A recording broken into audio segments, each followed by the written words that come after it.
By the way, do you know who we have now investigating this? We now have investigating this. He is going to get to the bottom of it. It's Thomas Pickering. Thomas Pickering was put in charge by the White House of the Benghazi massacre investigation. He's an apologist for Islamic terrorism and a supporter of Iran. He also serves on the advisory board of the National Iranian American Council.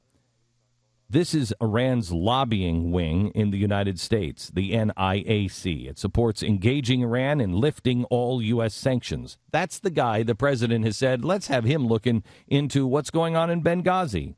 He works with CARE, which, of course, is a Muslim Brotherhood affiliate, named by the DOJ as an unindicted co-conspirator in the 2007-2008 Holy Land Foundation trials. He Pickering calls for bilateral talks without any preconditions and a plan for multinational uranium enrichment consortium for Iran. He supports Iran being able to have more uranium. Iran has proposed a similar plan to the UN Security Council, but this plan didn't go through. But Pickering is still there in the White House trying to force it through. He advocates a process of leading to multi-diplomatic relations between Iran and the United States. When this organization that he is on the board of, the NIAC, this is the National Iranian American Council, when it lost an important defamation case in federal court last month, they lost a court battle. The court battle was, they said, you're defaming us. You're saying that we're just a tool of Iran. And the court said, yeah, you are. Mr. Pickering was reached by the New York Times. Hey, how do you feel about being a tool of Ahmadinejad's Iran and the Muslim leadership? He said, well, and you ready for this? This is from the New York Times. I am on the board of the advisory board, but I've never been to a meeting, and I'm not really familiar with the operations of the organization. Excuse me, Mr. Pickering? You're what? He also said, that you say this is a lobbyist group, but it's really not. Well, how do you know it's not a lobbyist? You don't even know what they do, apparently, even though you're on the advisory board. He was also the co-chairman, of the board of directors for the International Crisis Group. That's the group that has the executive committee headed by George Soros. The International Crisis Group. Those are the ones that put together the responsibility to protect, which led us into Libya. This is who is investigating for this White House. I can't wait to hear the facts. This is extraordinarily dangerous. We haven't had a time in our history like this since the end of the Second World War. And the end of the Second World War led to trials. Because people were, we were at war, sure. We were at war. But here's what happened. We got into bed with the communists because we needed to defeat fascism. There were three things that we needed to defeat. And we were foolish enough not to rely on divine providence and the protection of divine providence. We were foolish enough. We said, we can't do this by ourselves. And so what did we do?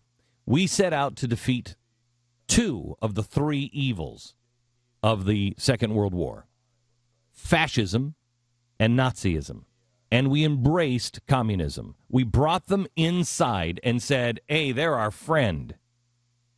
Well, once we finished the war and they started stealing our secrets and they had infiltrated, that's what caused the quote, Red Scare.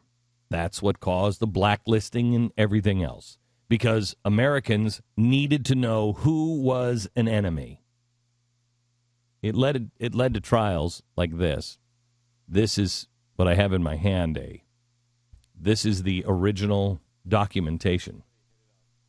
of the Rosenberg trial. This is the work of the only execution for espionage of a woman in American history. I think we executed one other woman for the assassination of Lincoln. Didn't we assassinate a woman for Lincoln? But this is for espionage. These are the original court documents.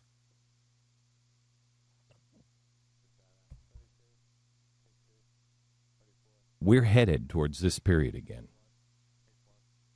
We're headed towards a period where we have brought the enemy inside.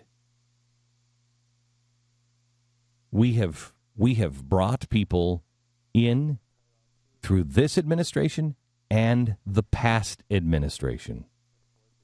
But this administration has gone off the rails. There's a difference between mistaken